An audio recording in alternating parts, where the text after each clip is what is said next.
जय जोहार। आप मन देखा तो न्यूज प्लस 21। मैं हूं आपमन के संग ललिता चक्रधारी। चलो शुरू करथन बिहिनिया के एक खबर। हिंदी माध्यम स्कूल घलो बनही उत्कृष्ट। छत्तीसगढ़ में अगले साल स्वामी आत्मानंदन के नाम ले 32 हिंदी स्कूलन में अंग्रेजी स्कूल जैसे रही सुविधा। भाजपा कार्यालय में गोली मार के खुदकुशी। रायपुर के एकात्म परिसर में तैनात पुलिसकर्मी सर्विस राइफल ले चलाइस गोली। छत्तीसगढ़ में आज फेर बरसात। पूर्व ले आत हवा ले बदलिस मौसम के मिजाज। सरगुजा बिलासपुर संभाग में है बारिश की संभावना। कर्नाटक हाईकोर्ट में स्कूल कॉलेजन में हिजाब पहनने के छूट के मामला के आज फिर हुई सुनवाई। रणजी ट्रॉफी के हुई शुरुआत। पहली मैच में दिल्ली और तमिलनाडु के हुई मुकाबला। डिस्को किंग बप्पी लहरी के 69 साल उम्र में निधन। आज मुंबई में हुई अंतिम संस्कार। आज पंजाब और यूपी में एक जनसभा संबोधित कर ही पीएम नरेंद्र मोदी।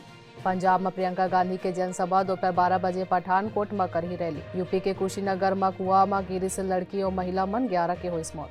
ब्राजील में बाढ़ और लैंडस्लाइड ले 94 के मौत, 35 लापता। ऐसा ही तमाम जानकारी ले लगातार अपडेट रहे पर हमारे चैनल ला लाइक और सब्सक्राइब करना जन भूलो। नोटिफिकेशन पर बेल आइकन ला घलो दबाओ। देखत रहो न्यूज़ प्लस 21, आप मन के हक की बात।